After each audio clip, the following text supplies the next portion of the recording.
we want to do tonight. And so just wing it with us. We are here to kind of practice what it means to be sons. We're going to do that together. So the four of us have exchanged some ideas today of some things that we want to talk about. But our hearts are just open to everyone in this room and what it means to be sons.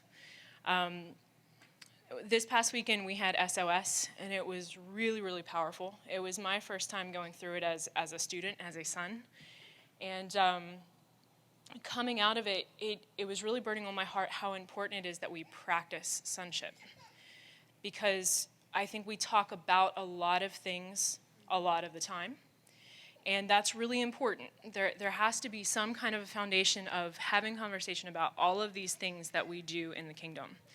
But then there also comes a point where if there's not a practical application, then it's only ever just a good idea. And sonship has to move beyond just being a good idea. There has to be an application of it. That's how sonship becomes a living reality for us. That's how we get it to rise inside of us. And we do that by practicing. I was having a conversation with Lauren Deef a couple of weeks ago, and she said, I'm just going to roll with it. I hope this is okay. She said one of the most encouraging words that she has heard in recent memory is the word practice. She said that she was having a conversation with someone, and she felt this release, and this person used the word practice with her. And she said it brought such freedom to her spirit because as she was thinking about the word practice, it really does imply that you're going to get some stuff wrong. And that's kind of the point. That the only way to really press in and learn anything is the freedom to try and fail and try, and you get a little bit better the next time, and you keep trying and you keep failing and you keep learning. And so there is practice with sonship, and it has to be there. It has to be that way, because otherwise we would be expected the moment we accepted the Father as our Father and Jesus as our brother to just immediately walk into perfection. And we all know that we don't step immediately into perfection the moment we step into our identity. That's not, I wish it was that way, but that's not the case at all, right? So with that, it is truly the season where we embrace what it means to practice and what that looks like. So that's what we're going to be talking about tonight. And as we started this conversation, do you want to talk about what came to mind for you? And we'll show some of the video clips. Yeah. Okay, yeah. Okay, so, well, first, tapping onto what Autumn said, I was reading today, like, I go all over the place when I think about sonship. It's literally everywhere. But there's this spot in Timothy where Paul's talking to Timothy, and he points out these guys, and he says they're always learning, but they never come to a knowledge of the truth. And knowledge of the truth to me is like this personal conviction of who the Father is, that personally to encounter his pulse, like who he is in you and what that looks like to come to a knowledge of the truth, like alive. And I think practice is what takes us from ever learning but never coming to a knowledge. And I think even as children, we're kind of programmed to learn but not apply. In the old times, I don't know what I'm doing talking about the old times, but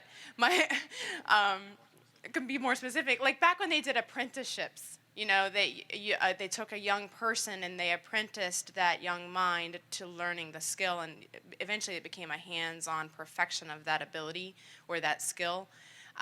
We don't do that so much with kids now. Kids are put in classrooms and taught to learn for the test, essentially. And that's what this can't be for us. Testing? That's what this can't be for us. It can't be ever learning but never coming to the knowledge. And there's a certain comfort zone that we accidentally find there. Like, it's easy. It's interesting to come into this environment because at first sonship is kind of foreign. And it's like all like you're gobbling it up because it's all kinds of new information. But if you're not careful, you'll get stuck there for long periods of time, waiting for someone else to guide you into the next step, when in fact, as sonship takes root, sonship should begin to lead you so close to your Father's heart that you begin to be propelled by him. So we got to talking about places where we have seen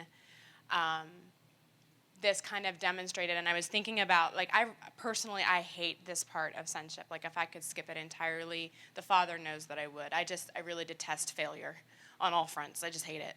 Gabby said today, I liked winning because winning was all I had.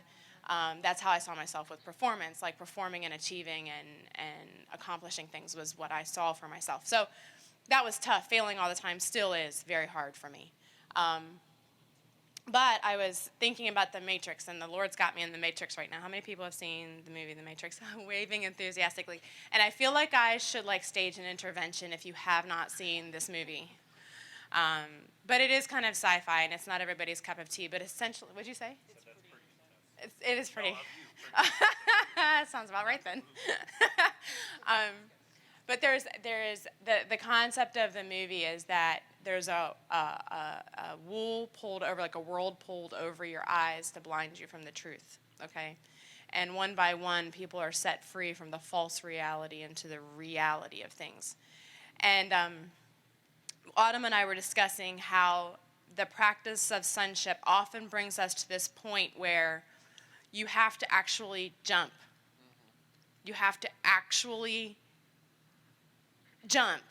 And you start to kind of negotiate it because it's so far, not so far, but it's just far enough outside the realm of where you're used to operating that you think, not this isn't the right thing, you think this seems a little bit extreme, or it doesn't feel right. Like, you're used to relying on your instincts and your habits, and none of those are being respected in this moment at all. So, like, you come to this road and you think, well, my heart is kind of going over here, and I've never gone over here before, and I'm pretty sure that I'm going to regret going over there. So I'm going to go further down the road, and I'm going to find an easier spot to make this jump. What you don't know is that you're going to make another loop, because the Father really loves you, and He's really He's really committed to your sonship. So He's going to take you around the loop, and He's going to bring you around, and you're going to come to this moment again. In a different occasion, with a different person, or in a different environment, you're going to come to this moment again. Huh? Just like Jonah. Yeah, you should say that. This mic is not working. Oh, well, you should take this from me. Yeah, I said just like Jonah, like we have these occasions where we think, okay, I really don't want to take the step that's in front of me, so maybe I can find another way around. Maybe I can find an easier step to take. But in the Father's faithfulness to us, He knows that the step that He has led us to take, hard as it is inside of us to take that one, He knows that taking that step is the one that brings the most health and the most life and the most advancement to us with Him. And that, sure, maybe we could find another way around, but sometimes there is no other way around. There's either we have to stay exactly where we are, or we have to take the step that the Lord has brought us to, the one that we absolutely do not want to take. And Jonah's one that really comes to mind, because he was willing to spend 3 days in the belly of a fish to avoid the step that the Lord, put in front of him. He had to be spat out and brought exactly back. And then the Father said, okay, let me tell you again, please go to Nineveh. It was exactly the same step. And he could have saved 500 miles and 3 days in the belly of a fish if he had just taken the step the first time. But he had to learn for himself, and sometimes we do. But I think if we can learn and really press into trusting that when the Father has that step in front of us, that He knows best, it really does save us time. Yeah, I was just going to say that, sticking along with Jonah, I mean, when he finally did get to Nineveh and did what the Lord wanted him to do, wasn't it like the entire city was, basically saved? So I think that's the awesome thing about our Father is He's patient. And, I think people think that, the Lord's letting me go through all this pain and, I don't want to do the things that He wants me to do. Well, I really, truly believe that when we're in pain, the Lord is in pain with us. Like, it's not just oh, I'm going to subject you to this because you need to learn this lesson and I need you to do this. It's actually, to me, that's not relationship.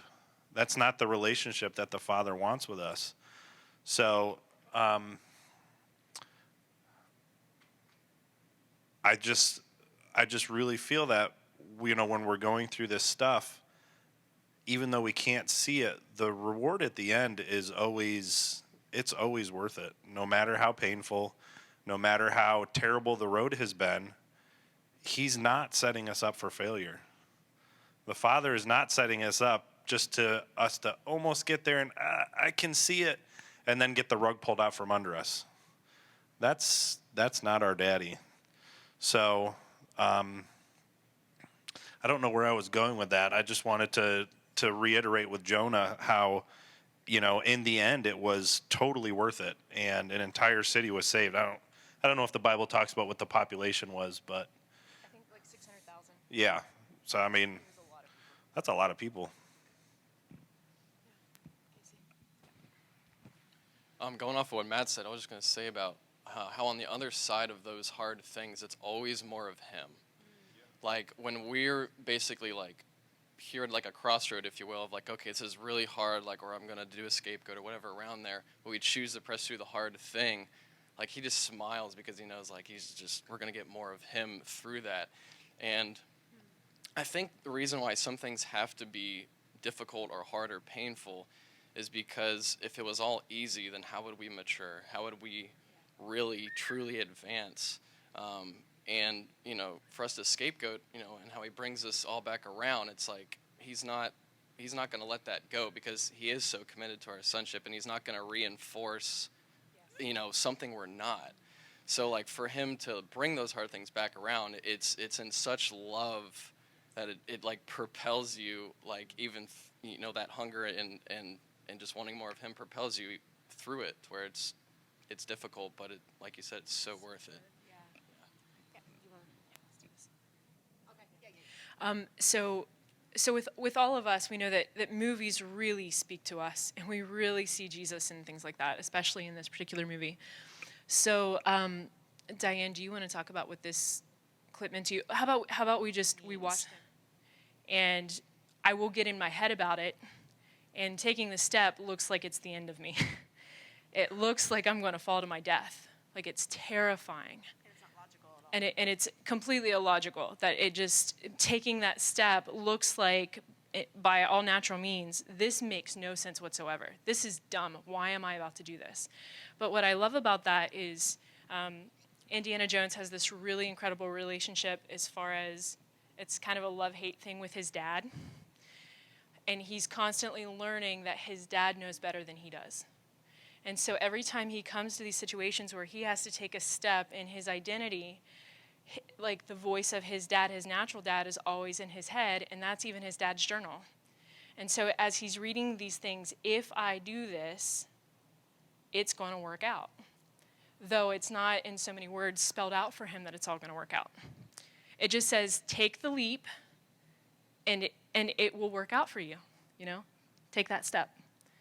And then it's not until he takes the step that he realizes that there's solid ground beneath him. And so most of the time, we actually have to take the step thinking that we're going to fall. And that it's not until our faith focuses on the Father and we say, well, this looks like it's going to kill me, but I know that my dad would never let that happen. So then when his foot lands, of course, Dad got him. He was covered.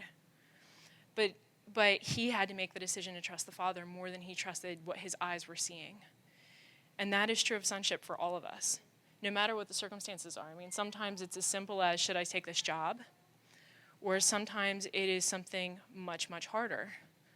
Maybe it's with a person. Like, should I cut this person out of relationship for a while because I'm not okay and I need to get my heart healthy?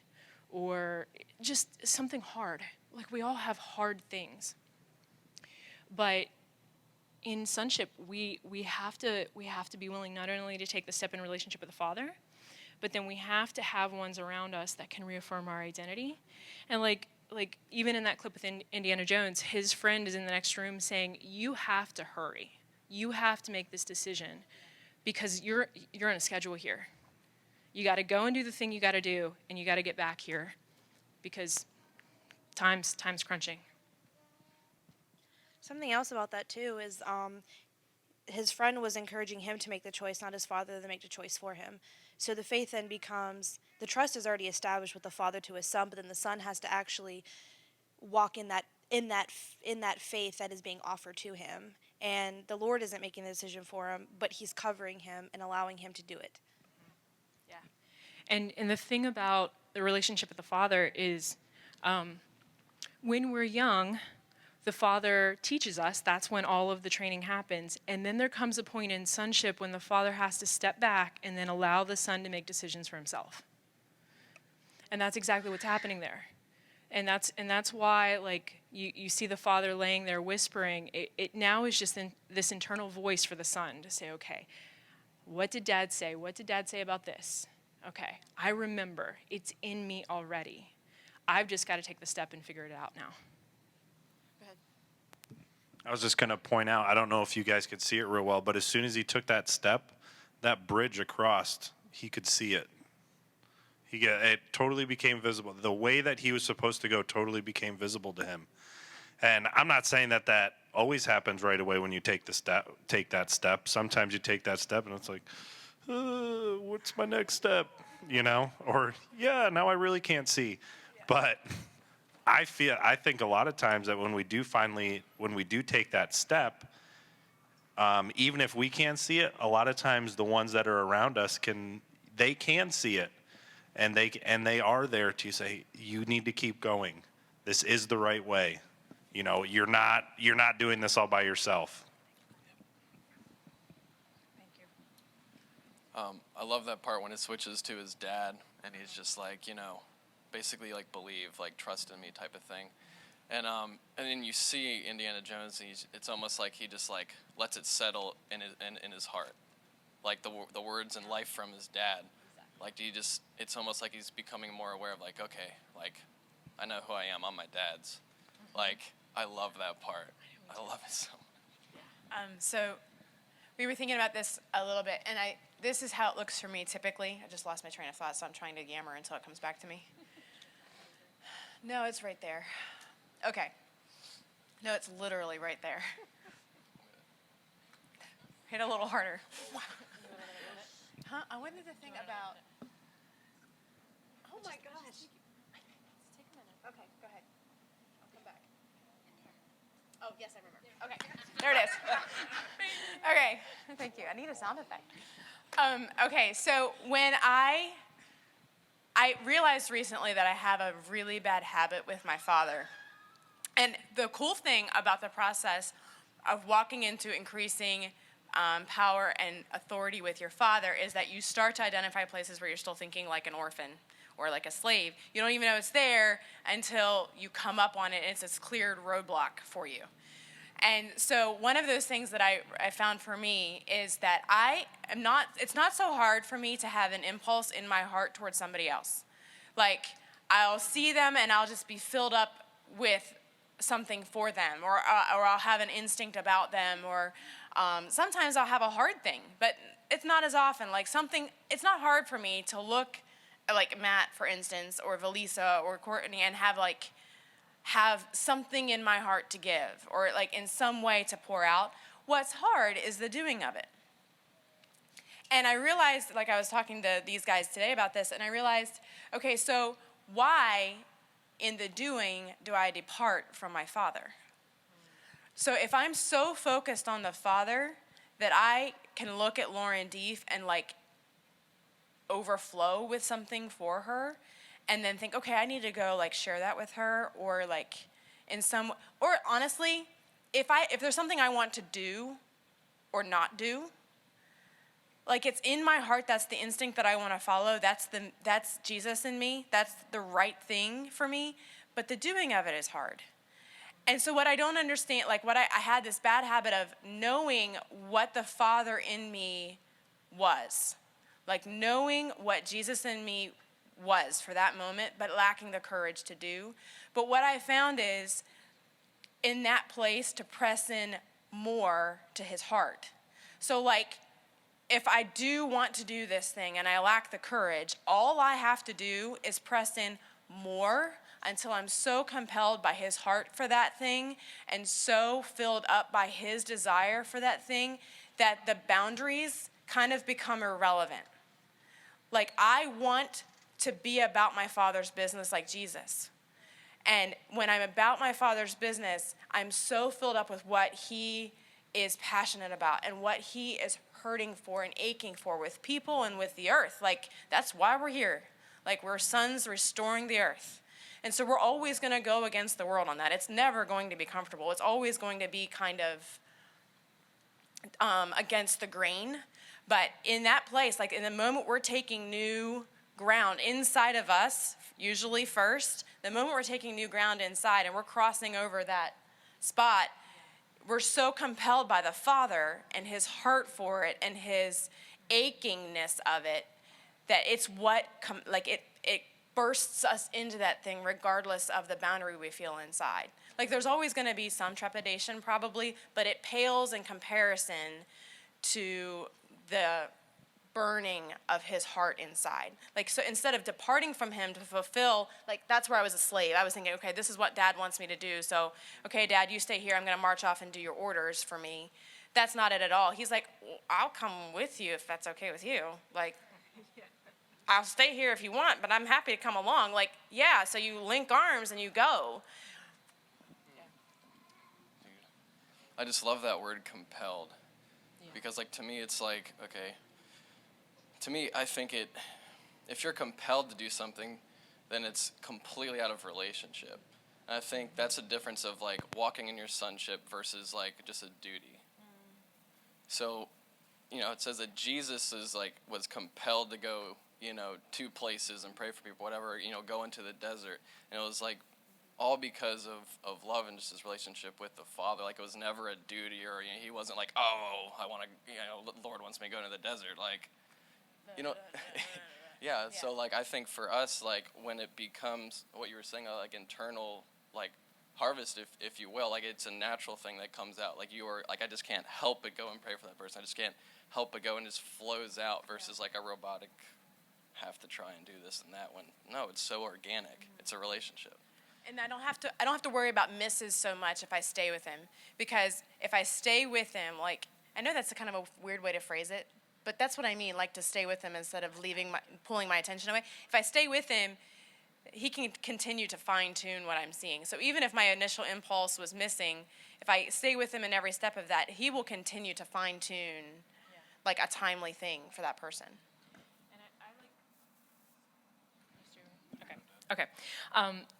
I really like the word compel too, because it really implies more than just my heart is turned in love. Like, I can have my heart turned in love towards Courtney, but it doesn't necessarily mean that I'm going to take action to go and speak to her, to show my affection for her, anything like that. But if I'm compelled in relationship to move towards her, there's no way I would stay in my seat and not go towards her. So it's more than just love. Like, the relationship then causes this magnetism where I can't sit still and I can't not go into that thing. And one of the things that I wanted to talk a little bit about tonight for me personally was going through SOS this past weekend. I knew going in that there were two kind of main objectives in my heart concerning my experience. One was that I wanted to challenge my sonship. I wanted to go deeper. And there were some things inside of me and my sonship that I knew I had some roadblocks and that I was really having a hard time with. And I wanted those things to be opened up, challenged, broken through, encouraged, just the whole thing. Yeah, decimated, because it was.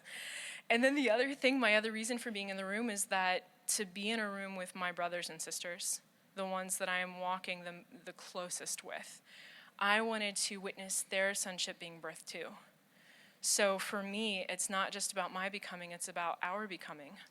So in the room throughout the weekend, there were a lot of times that I really just wanted to open my heart, and I wanted people to encounter my heart. that as I spoke to them, they felt my love for them. But it's one of the things that I'm frustrated about is that I feel like there are all of these really incredible things going on inside of me, but I don't feel like there's a good bridge from where they are inside of me for them to come out.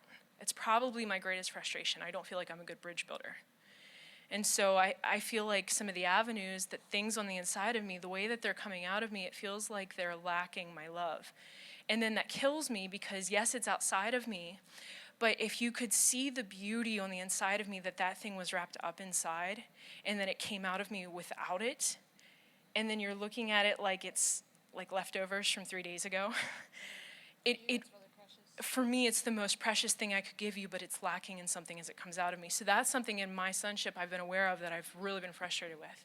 So throughout the weekend, I knew that that's what I was pressing into. And so the way I had described it to a few people that I had been just talking about the process with was, for me, every time I approached someone in conversation, it was opening a door. It was me trying to expose my heart, reveal my heart, and bring them into me. And I did not feel successful at all. I felt like every time I tried, I maybe got a little bit closer, but I was still really far from where I wanted to be. To the point that by Saturday afternoon, I was so discouraged. I did not know how I was ever going to break into it. And at one point, I just left the room crying, trying to find my way into this place in my heart, not knowing how I was ever going to open the door. I just felt like, okay, well, maybe this isn't something I can even do. I don't know how it's ever going to happen. So when I came back in the room, I was sitting beside Matt, and I'm actually going to let him talk about his experience, because for me, I didn't know how to open the door, but Matt did.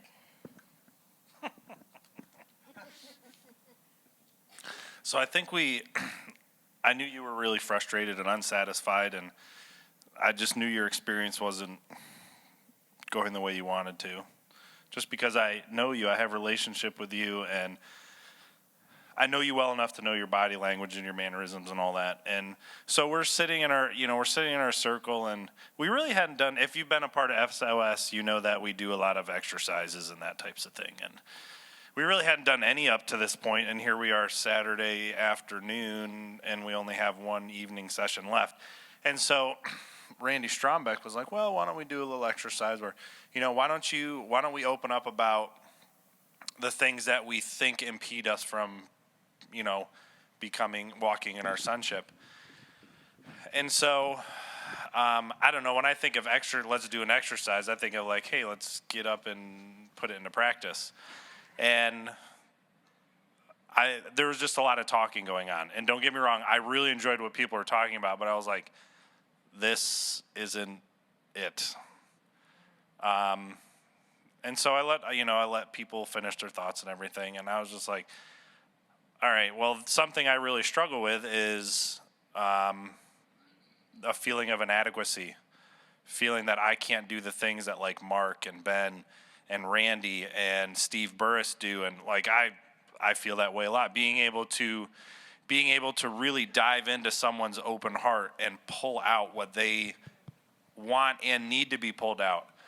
And so I just got up and I said, this is what impedes me from being a son is inadequacy. So I said, I'm going to change that right now. And so I got up and I pulled a chair up. I'll demonstrate what I did. Because it was, if you're not used to this, it's uncomfortable. Yeah, put your chair right here.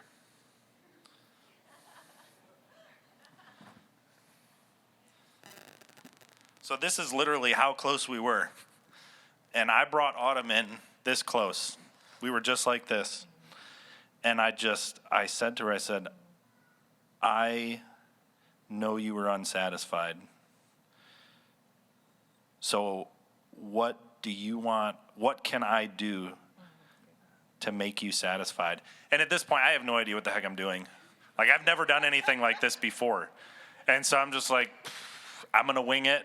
I know that the people that I need to are going to come all the way in with me, whether I'm doing it right or not, whether I know what the heck I'm doing or not, which I really didn't. I was just following, we'll say it was the Lord.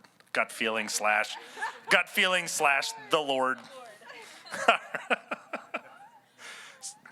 Now, the beautiful thing about what he did was, on the inside of me, I just needed someone to open the door. All he had to do was open the door. I knew what needed to come flooding out. So he opened the door and I did the rest, as far as opening myself. Then I gave him something to respond to. So he did what he knew to do, and I did what I knew to do. He had a piece that I didn't have, and I had a piece that he didn't have. And each time we exchanged what was on the inside of us, even though it felt so incomplete to you and it felt so incomplete to me, the moment we looked at each other and you said, "What can I do for you?" I thought, come on with that. So I think we need to kind of defeat this stigma that like, oh, I don't know what to say. I don't know what to do. I don't have all my crap together. Who cares? Like, seriously, who cares? You know, I think it comes down to the fact of trusting what the Father has put inside us. And I mean, I knew that I could totally, and I think I even prefaced, I was like, I know that I'm probably this could totally blow up in my face, I think is what I said. But I didn't care, honestly. And that's something I will probably always continually to work in, is just being okay with, I mean, I think Mark and Randy say it all the time, like, hey, if you blow up a service, you blow up a service. You know what not to do for the next time. So we just really need to get rid of that fear of, I don't know what to do here. All right, well, figure it out as you go. You're going to trip, you're going to fall. Okay. I feel like the majority of my sonship is like a toddler learning how to walk. And it's really frustrating because Diane and I are very similar in this way where I despise making mistakes. I mean, with everything in me, it just, and it's horrible because it's this necessary part of sonship because you're learning, like you're learning and it's practice. And so most of the day, I feel like I'm doing good just to get a few, like 5 or 6 steps in before I, hit the floor. And then I get back up and just make a few more steps. And so when I find myself at this place where I have the idea that I have it all together and that I am going to present this really beautiful thing and I have it neatly packaged and it's got a bow on it, usually it's crap. I don't know if I can say that, but that's usually what it is. It's when I am stumbling through it. This was a big deal. I want to see you, sorry. This was a big deal for me in SOS because I am used to polishing things before I give them to you. So I want to make it sound pretty and look pretty and be pretty, and then I'll show you. Like, even in my sonship, like, the statuses I post on Facebook are never like, today was horrible. They're always like these really great, like, quotable things that you can share, And that sounded really cocky, but it's true. And so I'm having to learn to give this part of me that's in the process, like in the middle of it, when I'm just have nothing, I'm trying to figure it out, And so, that said, like what Matt said, what if I just bomb this? We were in Wilmington and I totally bombed it. Sunday morning, did something I shouldn't have done, bombed it so bad. And I was standing up there like Diane, I'm like, oh, geez, there it all went, like the whole everything. And then Aaron wrote, and all of his love and fatherhood comes and saves me because it was bad. And I told the Lord today, I said, I don't even know what I'm doing. Like, I don't even know what I'm doing in sonship. I thought I had it. And then SOS comes along, and it's like someone just uproots my house and puts it on top of the other piece. And he said, would you just quit it and come over here? And I said, what? I didn't understand, like, what he meant at first. And he said, would you just stop trying because you're performing when you try, and that's really not pretty. It's more pretty when you just stumble and you just try to figure it out. And so that's where I'm at in it, is just learning to be okay with the not knowing and the not having a 1, 2, 3, 4 about how to get there and like how to arrive, because there really is no arrival. Like, he is the journey and the destination. And he's not willing to ask us to do something he didn't do, and he's not still doing, because he's still a son. He's a father, but he's still a son. And so yeah, that's where I'm at. I just stumble now, and it works much better than trying to have it together. Well, and I think I'll speak for myself. It's not about me. It's just not. I was really struck when we were in the Bible study last week and they were talking about when your eyes are on yourself, the river that flows out of you slows down or stops.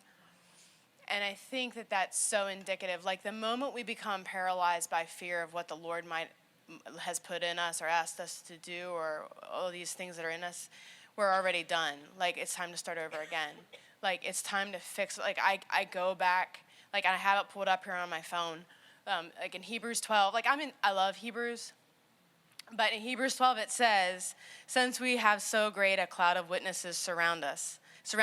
And I think, like, I'm the first one, like I was just talking to Mark about this recently, I'm the first one to defer. Like, and to think somebody else has it better than me or someone else is more spiritual than me. And there is a time for honoring the voice. There is a time for honoring the wisdom in the room and knowing when to speak and when to listen. But when it says, since we have so great a cloud of witnesses surrounding us, I'm the first one to look at these guys, like all y'all, and to be like, oh my goodness, if only I could be like them.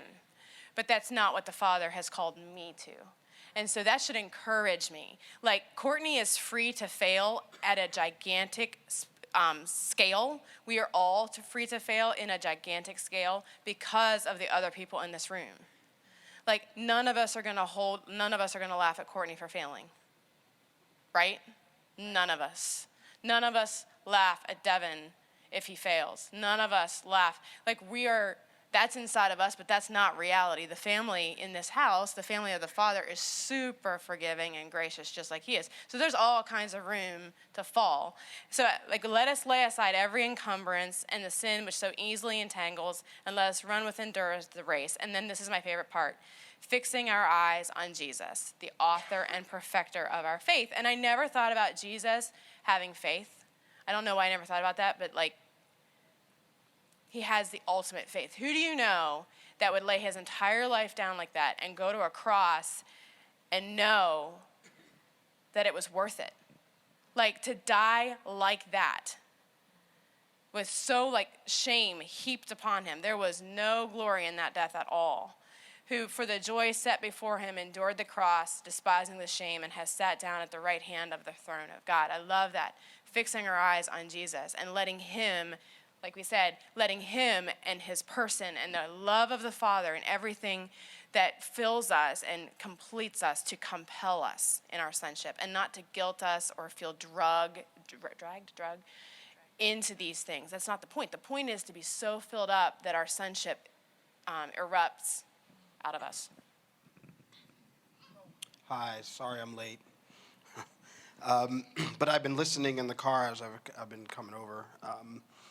I don't know if you ever got to the number of the population of Nineveh, but it was 120,000. And if you look at that story with Jonah, and sorry I'm going a little bit back, but Jonah never really gets it. Like even in the end, he doesn't really get it.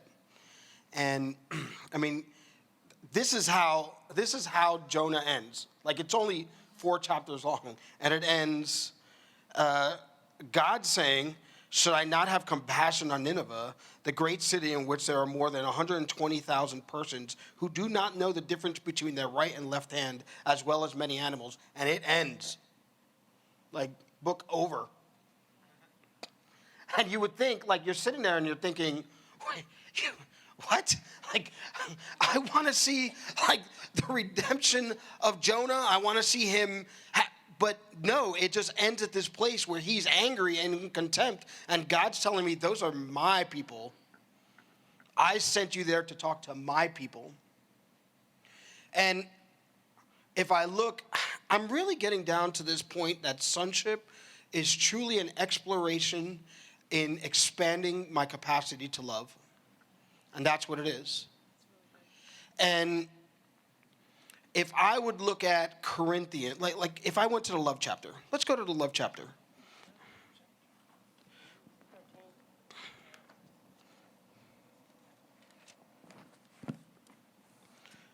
And if you don't know where that is, that's 1 Corinthians 13.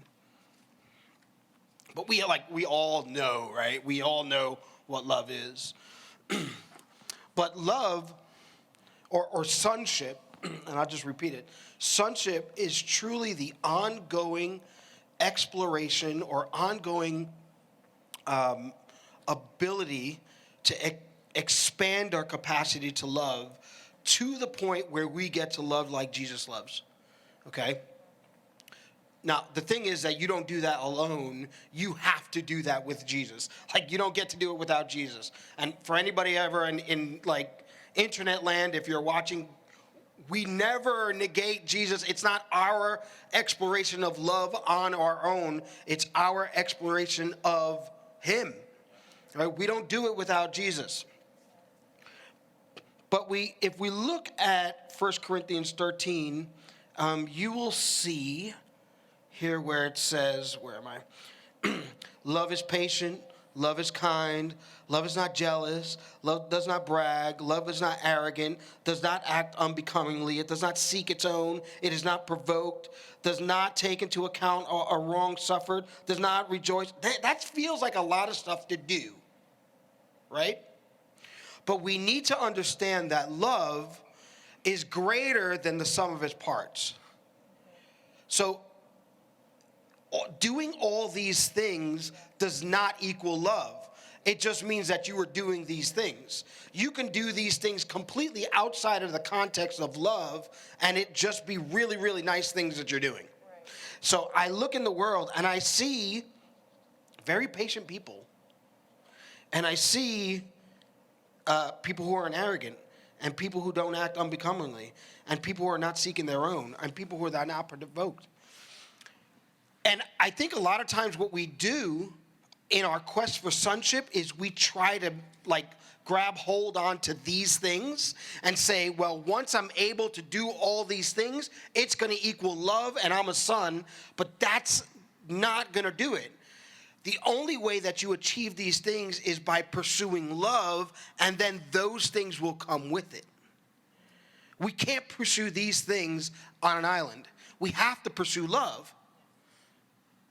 And you'll see plenty of times in the scriptures, like look at 2 Peter 4, if I'm remembering correctly, where it says, beyond all this, pursue love, because love covers a multitude of sins. Man, we've talked about this plenty of times in Bible studies.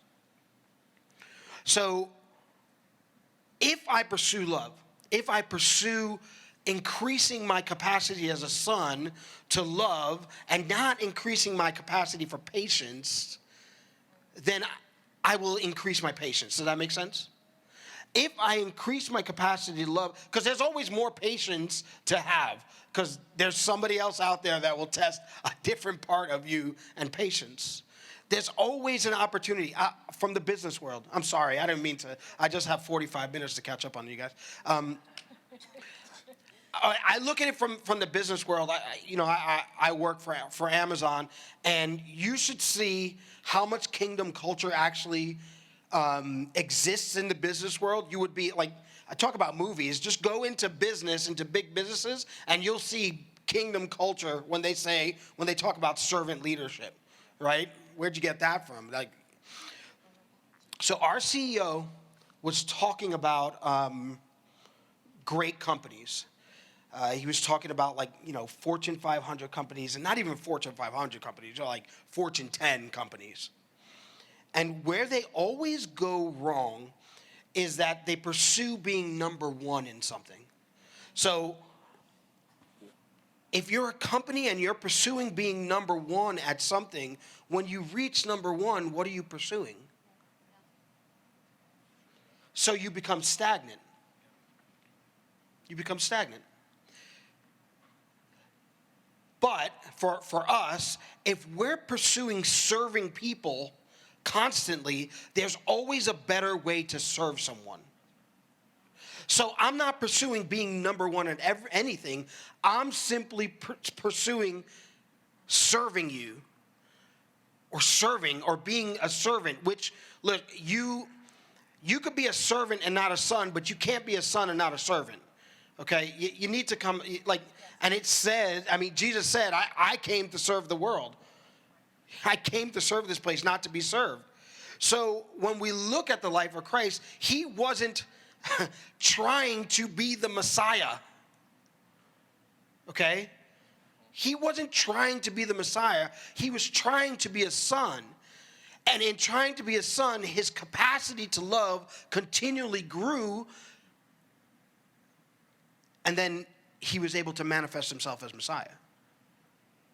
So we can't chase the parts that will equal love, because at some point you're not going to be able to corral all those things. Like, I'll be honest, while I'm trying to be patient, I have a hard time doing all these other things.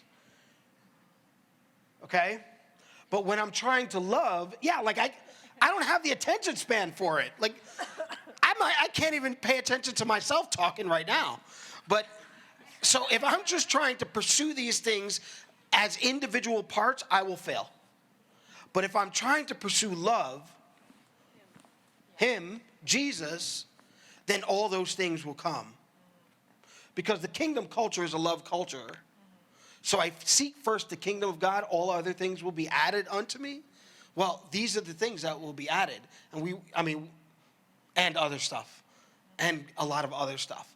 But we can't just look at these little things and say, oh, I pursue this thing and I'm going to get love. No, we pursue love, and then we have patience over here as evidence or fruit that I'm growing in love. So you'll pause or stop in your sonship the moment you say you've arrived. Yeah, absolutely, Ben. Because the key word that you used over there is the word ongoing. It's ongoing. Jesus' sonship was ongoing until he ascended in the natural, and then it was ongoing as he's now walking in the spirit realm. Sonship is an ongoing activity. Yeah. It's entirely relational, exactly. So because the relationship with the Father never ends, our sonship never ends. Because it's a posture as an identity of we will always have a Father, therefore we will always be sons. And so it is an ongoing relational thing that's growing and organic. And then even my growing into a father's heart is still an exploration of my sonship. Okay? For some reason, I think we sometimes get this idea like there's a graduation. You know, I'm learning sonship of my father by being a father. And the reason is because now that I have my own children, I understand the pain I put my father through. So now, as a son who is also a father, I'm able to go back to my father and relate to him in the pain that I put him through the decisions of being less than a son. So I can go to my dad and be like, you know what, I totally relate to you, to the you back then who was trying to teach me through these things. I can relate to him. I can understand it because I'm a father and I'm growing as a son. Because of my fatherhood. And your love for him and for others increases in that moment because you realize he was faithful persistently toward you when you were acting like a bonehead. Yeah. When you were not walking in everything he designed of you. Like you look at him again, you're like it's the difference between a 15-year-old girl treats her mom and a 30-year-old girl treats her mom. Yeah. Like all day long. Like 15-year-old, I thought my mom was whatever. Now my mom walks on water. Like, I honor that lady. And it's because you're drowning as a parent sometimes. Like, I'm a parent here, and I'm like, man, Mom, you are walking on water because I'm just taking it in. Like Paul said, not that I have achieved all of this. This is Paul who wrote most of the stuff that we go by, right? And he's like, look, I haven't made it, all right? I haven't made it, and the second that I say, I'll tell you, the biggest failure you can make, and I know we talk about, is saying that I've made it. If you truly believe that you've gotten there, and we talked about this a little bit in SOS, if you have found the depths of God, you're too shallow.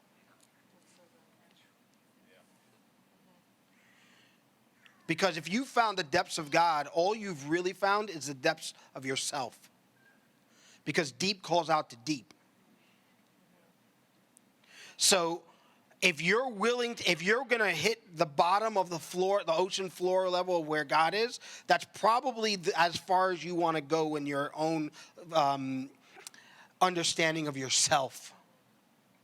But if you could look in yourself and say, I don't know how deep that thing is, then it's a good chance that you don't know how deep the Father is too. And that's a very, very good place to go or be. Because the Father's deeper than you can explore it. And I sometimes think that heaven would simply be swimming in the depths of God and never even getting to the bottom. Like, I don't think we get to heaven and all of a sudden we know everything about God. That seems like stagnation to me. Like, that seems like, oh, we're going to do this for eternity? Like, I know you now? Like, I just fully know you? Like, but he reveals layers and deeper. I'm sorry, guys. Layers and layers and layers of deeper love of the Father. And you know what? Even I'll say this much, and maybe this sounds like heresy, but you look at Old Testament and New Testament, God was a young father in the Old Testament. So here he's learning how to raise a son, and a son who's pretty much a brat. Like, look at the people walking around in the desert. Like, it wasn't a far distance that they were walking in. They did it for 40 years. At some point, you would think somebody would say, hey, didn't we pass this cactus before? Haven't we seen this place before? Right? Have you ever thought about that? I mean, I don't remember how many miles, but it's not that long. It doesn't take 40 years to walk it. Not even, no. So something was covering their eyes, and it was a slave mentality because they came out of slavery. So here they are coming out of slavery, blinded by slavery, with a pillar of fire in front of them, and they're walking around the same like small piece of land. They can't get to the promised land because they're not viewing their own son. They're not viewing themselves as sons. They're just like, you know what? God gives us manna and we eat it and we complain and then we, can't do that. And then 2 go into the promised land and say, we can get this. And 10 others are like, I don't want anything to do with it. So here now in the New Testament, God hasn't changed. He just has a mature son. So we think like, oh, we're in this like age of grace. No, we're growing up. We are completely growing up, and now the Father gets to deal with adult sons. That's so good. Yeah. Just going back to 1 Corinthians 13 about how you were saying about how, like, if you're patient, if you're kind of whatever, that doesn't necessarily equal you've, like, encountered love. And I love that because it's not hinting, like, to a formula. Like, it's not a formula. This whole sonship thing, like it's completely just relationship with the Father. Like there is no son without a father. And I just love how it's not a formula. Like it's not do's and don'ts. Like it's just completely relationship with Him. Well, even look at it like love is patient with who? If you want to prove that this is all relational, just look at each one of these things, and they're all tied to relationships. Love is patient with who? Love is kind to who? Is it just kind to no one? Is it kind to you looking at your word, the Bible? Is that what kindness is? Love is not jealous of who? All of these things you could say to who or with who to any one of these things, and it would totally make sense as a question. Love does not act unbecomingly. To who? So when Casey says it's truly a relationship, it's really, it seems elementary, but we need to be elementary about it. It needs to be simple. It truly needs to be simple. And when you look at these things, you need to ask yourself, in what relationship am I showing these things?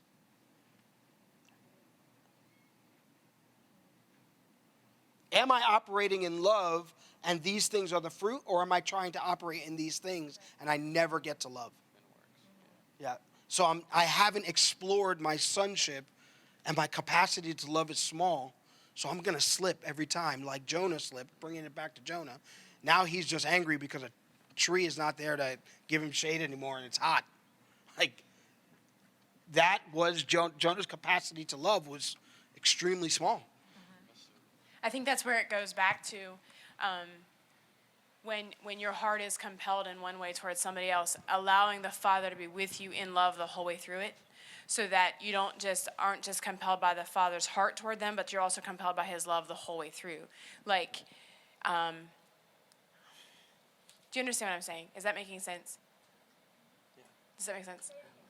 Like, when I said earlier about not leaving the Father for the acting out of your sonship, staying with the Father in love in that place, that way, you're not just with Him inside of yourself, but His love is transferring what is in you to them. Like you're walking with Him and partnering with Him from the whole way through. And I like that picture too, because I kind of picture a mama standing at her kitchen window, like she's been in the kitchen with, her 8-year-old daughter, and her daughter wants to go outside and do something, and rather than mom going with her, she says, "Mom, you stay here and watch from the window, and I'm going to go and do that." Well, then the daughter has to come back and say, "Okay, well, this is what went right and this is what went wrong." But the mom didn't get to be a part of it. Versus if the mom had gone with her, there would have been this interaction where in the moment it could have been teaching and it could have been experiencing, and they both would have been in it together. It would have been so much fun. And that really the Father's heart is that we would leave enough room for Him that whatever we want to go and do, sure, He can stand at the kitchen window and watch us if that's where we want Him to stay. We want Him to stay at a distance because we want to go and do it on our own for whatever reason. And sometimes we do.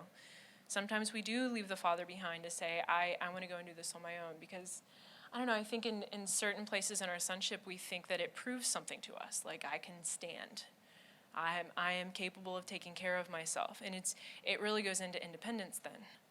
And we think that independence is doing something for us when we don't realize that it's robbing us of relationship and depth in the Father. But sometimes we have to do that. We have to step out in independence to realize, oh my gosh, I could have done that with Dad the whole time. And then we realize what we're missing. And then as we realize what we're missing, then we get to invite Him in. And then there's a greater level of fullness that we could have never imagined, I think.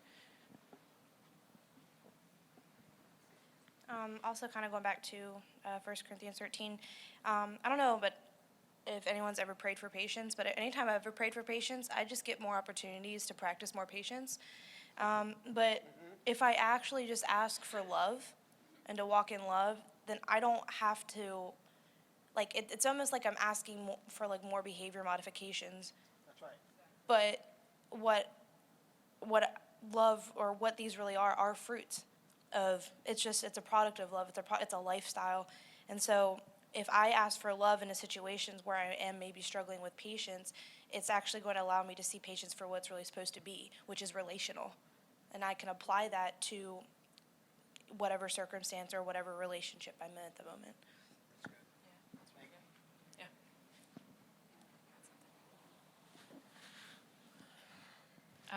Something that I thought earlier too was I was drawn to Acts 3. And that's where Peter and John go in to the temple at the 9th hour, and there's a beggar outside, the gate, and he has been there. He's been lame since birth, it says, and so he begs them for money. He wants money, and they look down and they say, "Well, we don't have money, but we'll give you what we do have." And they said, "In the name of Jesus, get up, walk." And something about that struck me, that I think sometimes in our sonship, because we think we have to have everything that love encompasses, so we think we have to be patient and kind, and all of those things. But if we are just one expression of love, then go be that one expression of love, and don't worry about all of the expressions of love that you haven't mastered yet. Like, give the expression of love that is in you to give. Because in that moment, if Peter and John had said, "Wow, well, we don't have money, we're, maybe tomorrow we'll have a little extra and we'll try to get it to you then," they would have missed the opportunity to give what they did have. And so in our sonship, part of the practice is realizing, okay, well, I have to be willing to let what is in me, even if I don't feel like it's polished and pretty, I have to let it come out of me because it is the thing that's in me. It is what the Father has given me. It's my expression of his heart. So if I don't let it come out of me, then I'm robbing myself of the expression. I'm robbing the Father because I'm the one he entrusted that piece of his heart to. I'm robbing the person that I'm encountering because I'm the one encountering them. So whatever is in you, whatever that looks like right now, don't feel shame that it's not enough, because that is never the truth. We are always sons and daughters, always, always, always. And no matter where we are in learning our sonship and in practicing it, there's always an expression of love available to come up and out of us. It really just requires our willingness to take that step of faith and trust that when our foot hits the ground, love, Dad, is going to be right there with us. And we don't have to worry about what it looks like. That even, or how it's received. Like love is not desperately hoping that the other person is going to take it well, receive it fully. Love just says, here is love. And if you can receive me, awesome. And if you can't, I'll be here tomorrow. And I'll try again then. But love is always love, and love is always open, and there's always a flow to it. And if we try to restrict the flow of love because we think it's not perfect, I think we're kind of missing the heart of love. Love is just open and moving and willing, and if we can remember that, then it maybe even gives us a little more freedom in our sonship, that we don't put so much pressure on ourselves. And I think that that's really the heart of what we're talking about, is sonship does not have to be this impossible thing that we never know how to grasp. It is just being whatever expression of love is most natural to us, and then allowing it to continue to grow inside of us. For me, it's just a little bit different. For me, sonship is knowing that the heart of Christ is my birthright, and that I am fully equipped by him and in him to move like he did. And trusting that he will bring everything inside of me into reconciliation with all that he is. So that I don't have to worry about how he brings me into perfection. But as I keep stepping, he'll keep putting the pieces together. Like I can completely, I will not settle for a life that I'm always learning but never come to a knowledge. Like I want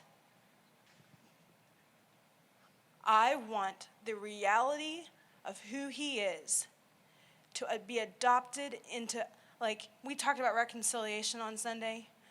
Not just reconciled to my Father, I am reconciled to my Father.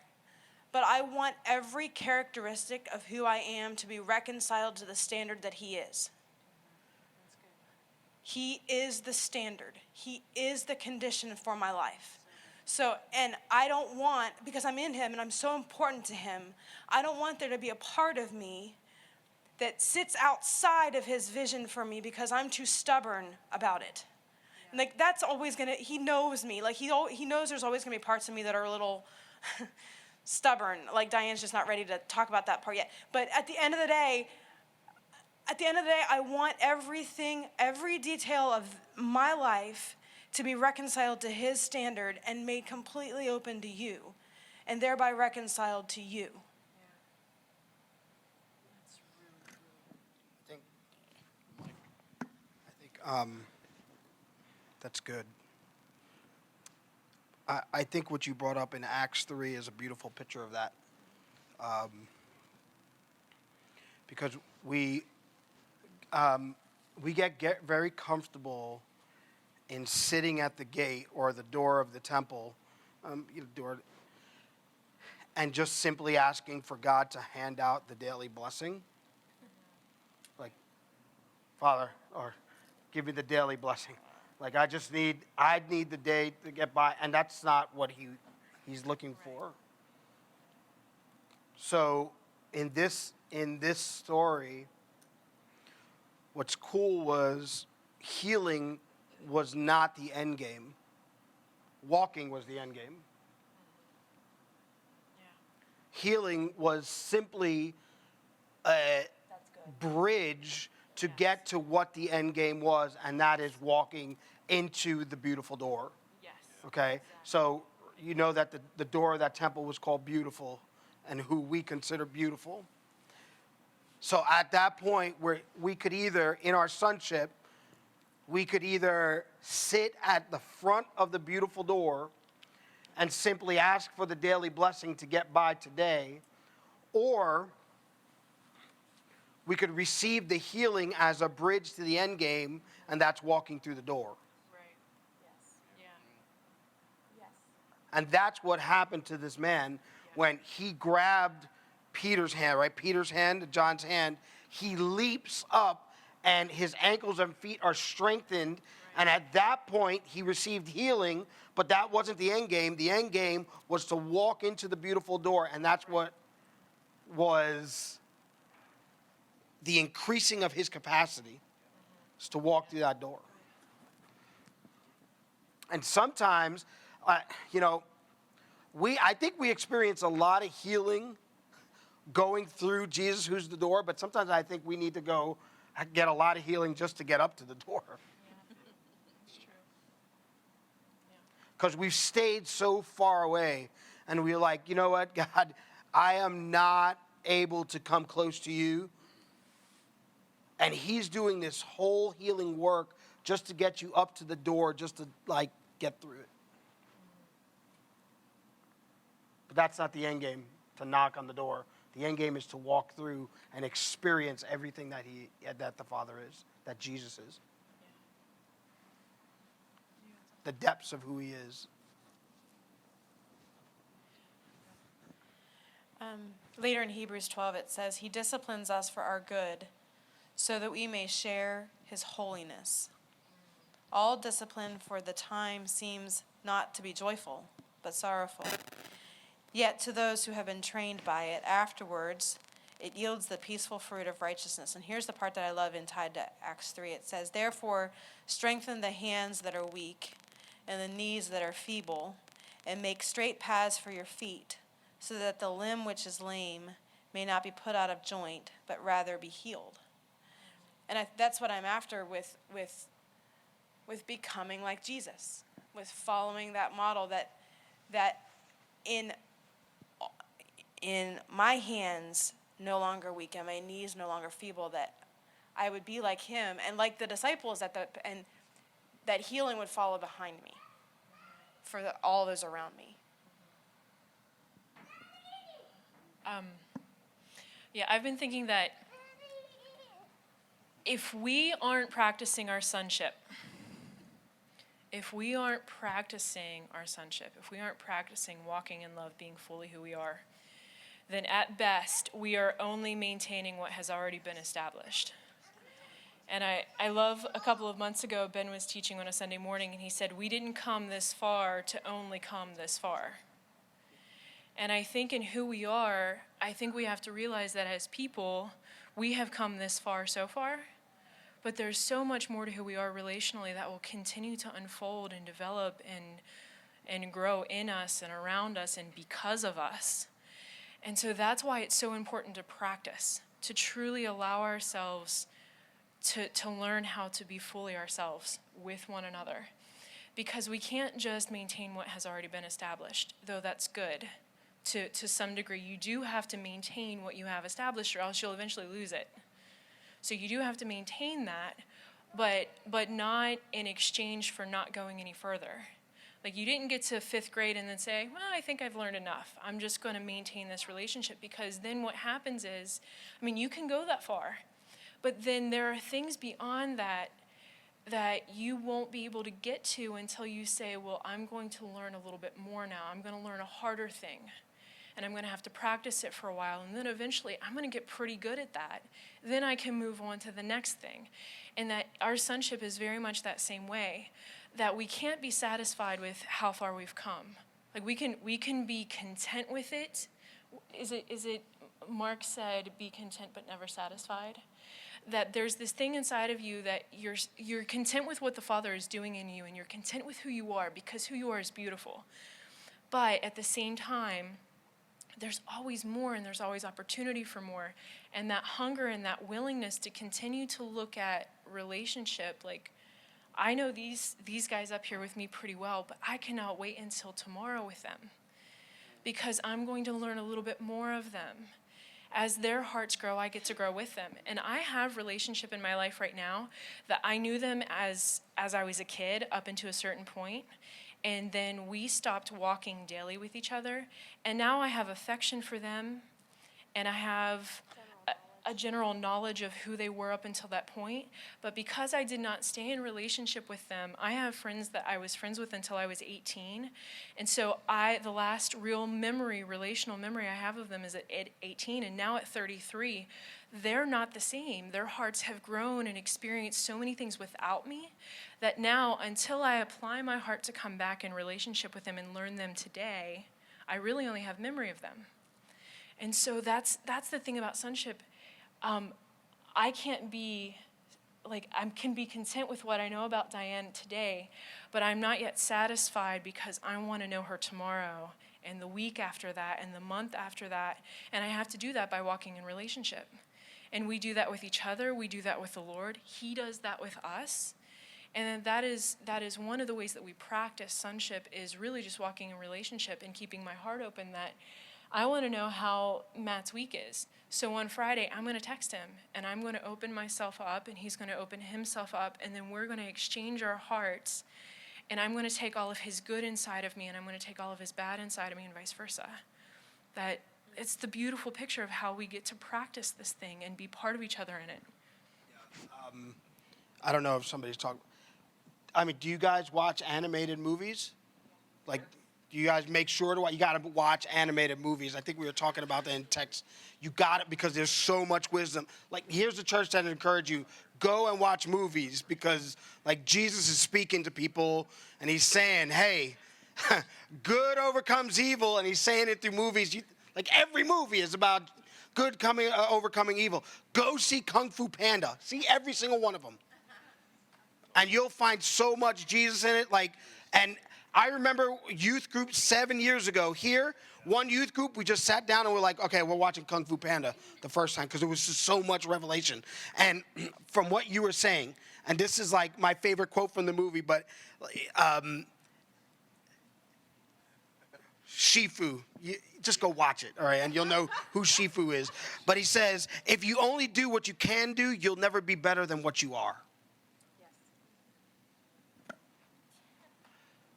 If you don't see any, Jesus in that, the Father is looking for you to go way past what you think you can do and step out onto that bridge of faith so that you can see the next step. We don't get afforded clarity. You don't. We don't get afforded clarity. It's not in the cards, okay? Because you're stepping out in such new things, such a thick, you need to cut down the thing. You're stepping into new stuff. And if you are, clear about what you're doing, that means somebody's been there before. And there's some really, really good paved roads, and there's some new roads that need to be paved. Okay? Always have a paved road to your heart, back and forth to your heart. Always have a paved road. We talked about that on Sunday. Always have a paved road back to your heart. Don't have if you find a paved road into your sonship, then don't take it. You've been there before.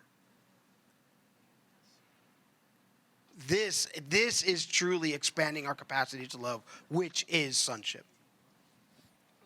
So Ben stole my thunder with Kung Fu Panda, because I was going to talk about Were you going to talk about it? I was actually going to bring up that exact quote. So, but that's okay, because I've got more I want to add to that from Kung Fu Panda. So, but in all, the third one just came out, and I watch it every night with Abram while I'm putting him to bed. Like I watch like 15, 20 minutes at a time. We've watched it like 3 or 4 times over. And every time as I was sitting here thinking about it, I'm thinking about identity and sonship and walking as a son. And if throughout the whole movie, Poe is trying to figure out who he is, because his actual dad comes back, who's a panda, and so he's trying to figure out who he is as a panda.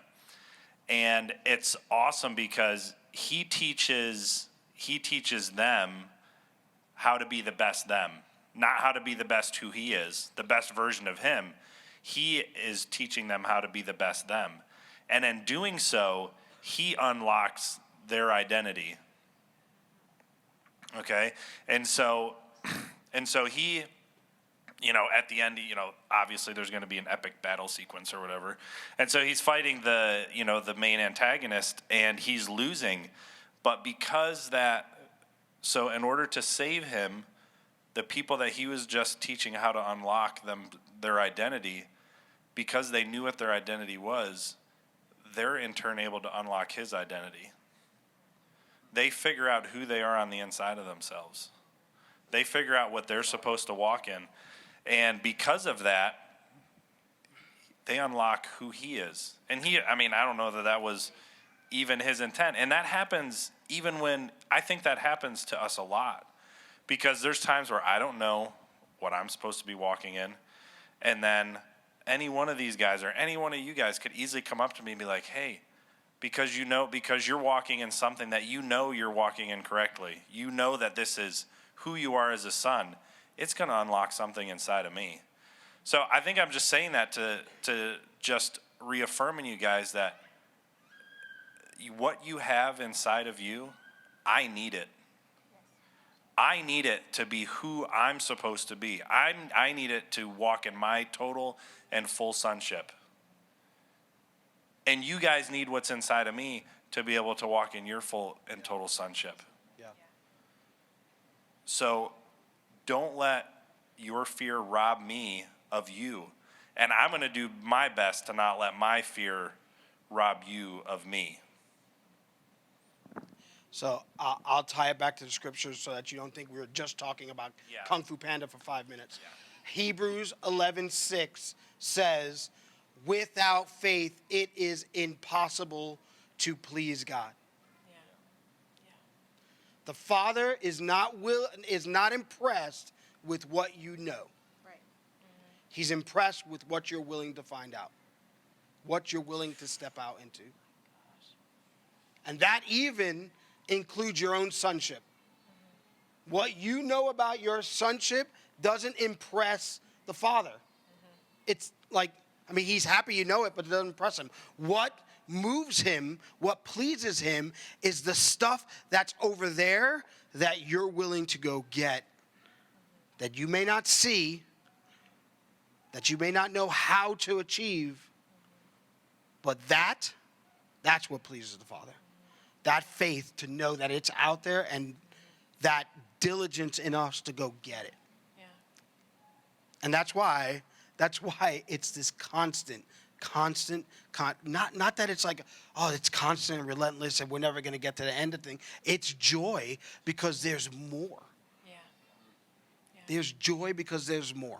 Yeah. And I think we have to remember, like going back to the scripture that Diane shared, faith is, like when you get to the root word, it is an unyielding confidence that the Father is who he says he is. So your faith is believing in him that he is who he says he is, which means that when there's an opportunity or an obstacle in front of you, because Dad is who he says he is, you can go after the opportunity, or you can face the hard thing because Dad is who he says he is. So when we truly believe inside of ourselves that Dad is who he says he is, and we fix our eyes on that, then that's why then we in relationship get to go after that thing. And that's what makes it truly beautiful. Like that's really the value of faith is that we're doing it relationally, trusting him to be himself. And then that allows us to be more freely ourselves as we go into that. So do you guys have any questions? We're going to get, I think, ready to wrap up a little bit. But before we close, I really want to see if you guys have any questions about this.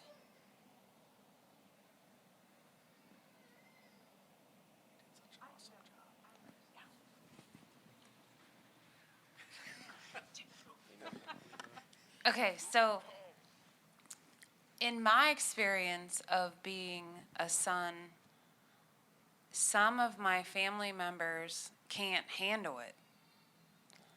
So I tend to not go around them because they don't know how to respond to it. Whether it be love or whether it be like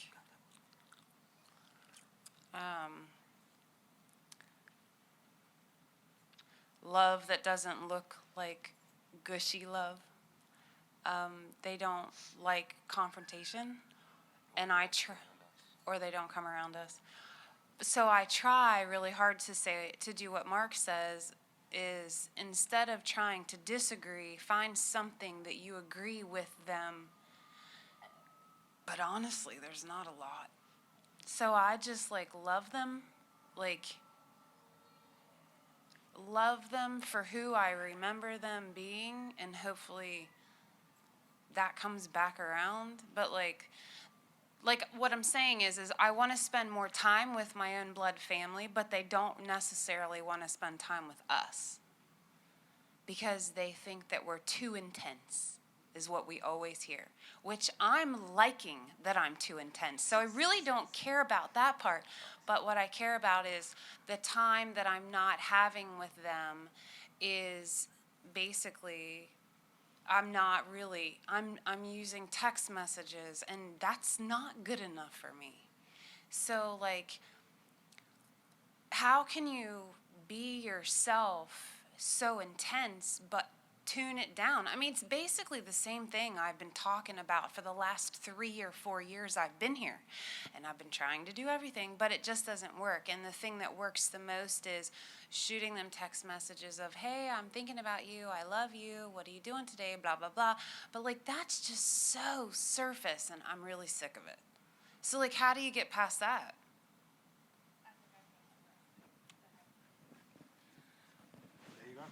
So my mom is incredible, but my biggest fear was when I found out who I was, she wouldn't understand me anymore. And even my family, who has been in ministry for 40-some years, I'm just so different than how I was when I was before all this, before sonship. I'm just so different now. And so I think it's a matter of not ever shrinking back who you are, but learning how to relate to different people in your identity.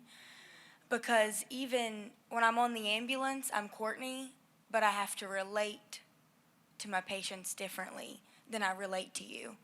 And when I'm with my mom, I relate to my mom differently than I would relate to Diane, or even Dawn, even.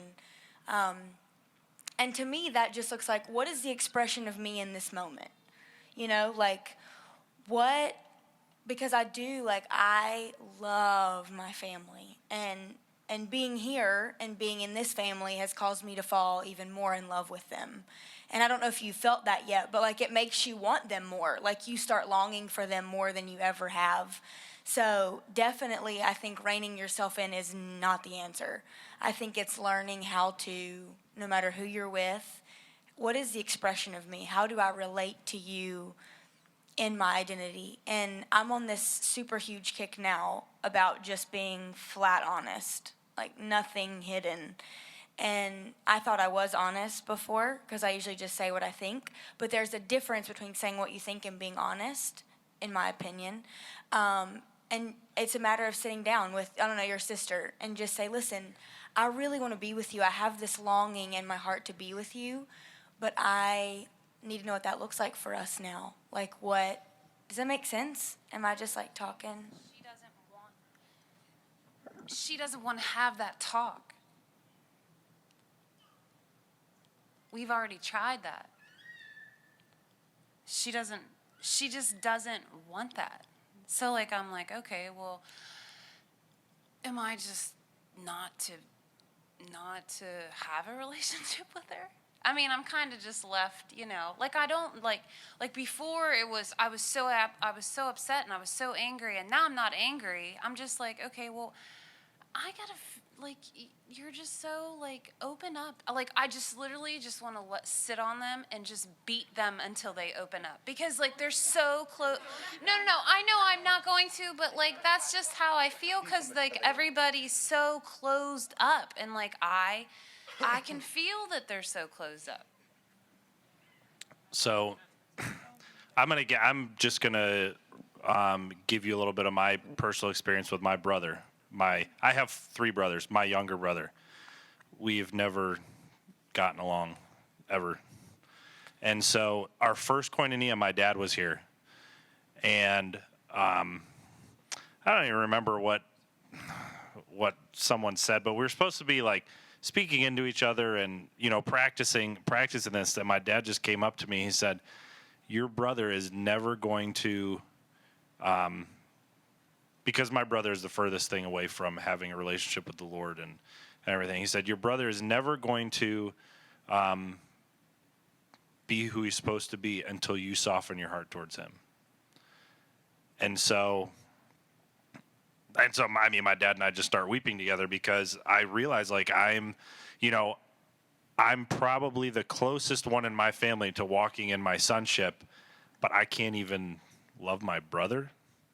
I don't even want to be around him because he's so opinionated, because he doesn't listen to anything that I have to say. And so I softened my heart towards him, and then Amber softened her heart towards him. And I don't think Amber will mind me saying this, so I'm going to say it anyway. But she treated him worse than I did. And so she has totally softened her heart towards him. She's never tried to impose anything on him or try and correct anything with him.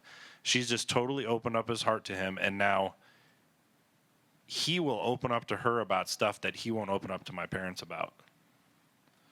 Because she has taken that, she didn't try, her goal was not to change him whatsoever. Her goal was just to love him. And that's my goal, is just to love him. And he lives in Chambersburg. And before we made this decision, we'd only see him when my parents came into town. And now, because we have made that decision, that our hearts just need to be open to him. He has total opposing views of just about almost everything that I believe in. And he comes to my house and he talks about these. I just let him talk. I don't care.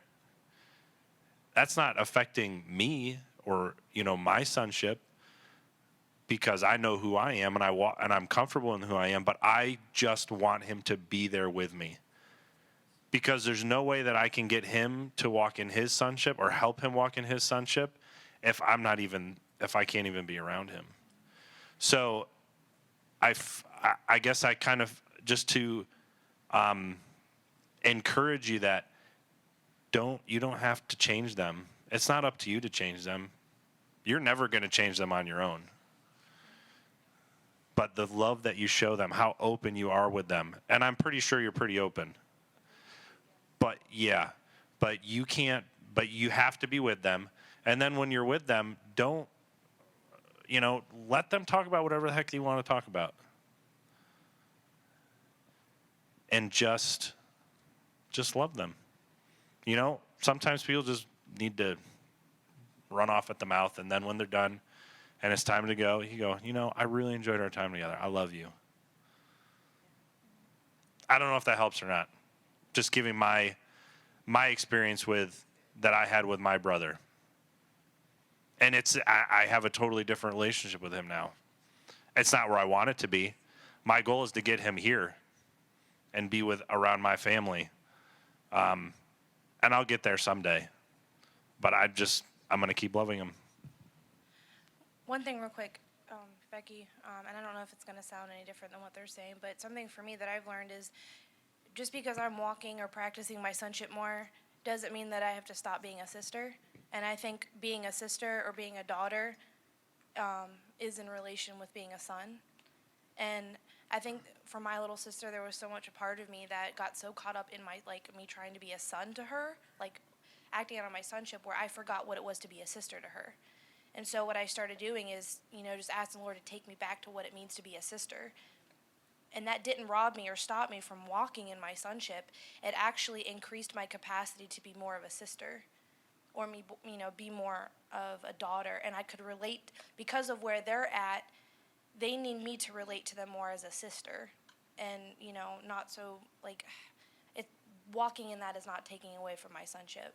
And we can talk about my sonship, we can talk about what we're cultivating here, but if they're not at a place that they just want a sister, and you can do that out of your sonship. Yeah, we're kind of running late. I would say this thing, and then we're gonna close. I wonder if Jesus based his response on the reaction of people if he would have ever gotten to the cross. I don't know. He may have never, I think about him going on Palm Sunday and people praising him, and then just a few days later they're like, crucify him. If he was going off of base what the looks or of people's reception of him, he probably would have never made it to the cross. I can't tell you how to do this. I think that would be, I can't tell you how to do this. But I could tell you one thing that gets in my way many times is I don't properly divorce myself from my expectations of the response.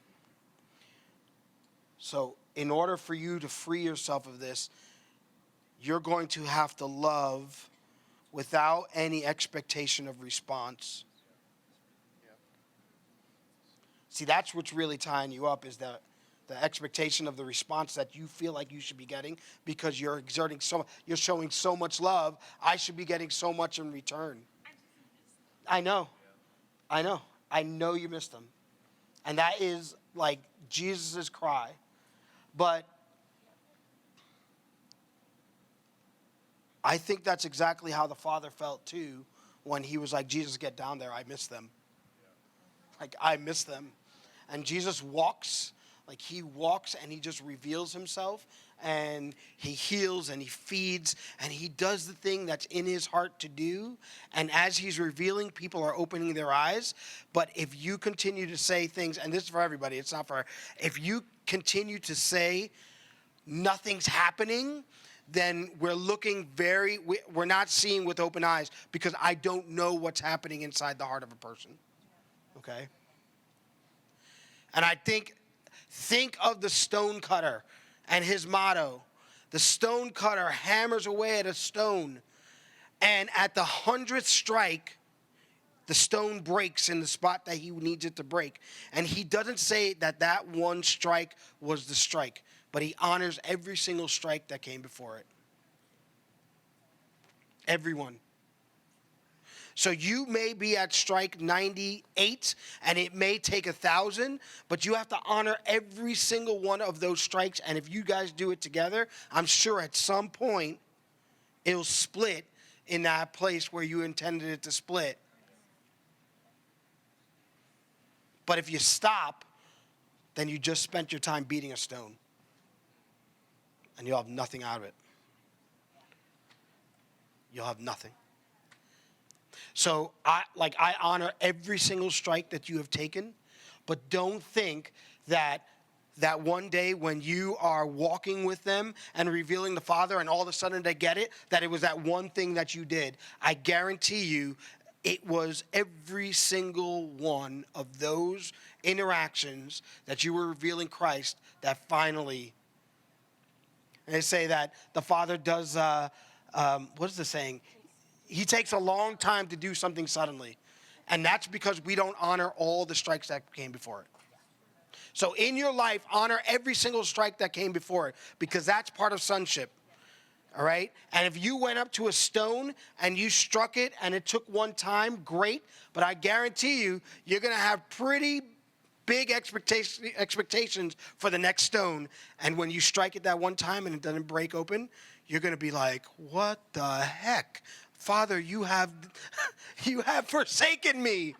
And he hasn't forsaken you at all. He's expanding your sonship.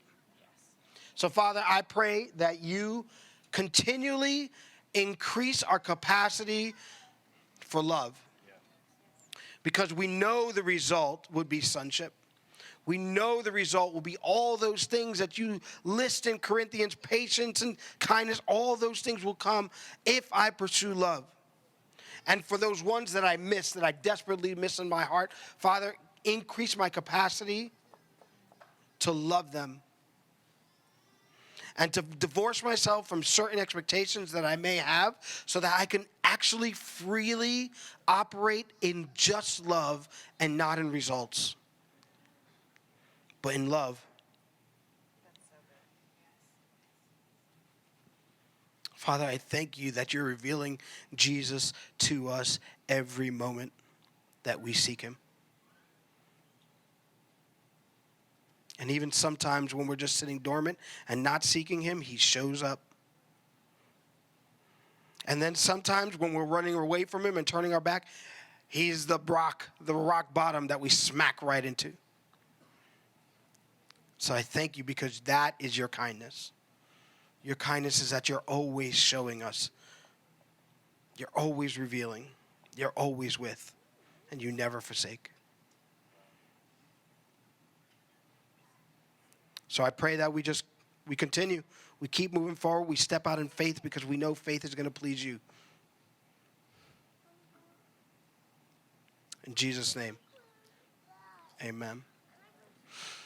All right, I know a lot of you, if you have to go, please go ahead. But I need some people with me to pray real quick.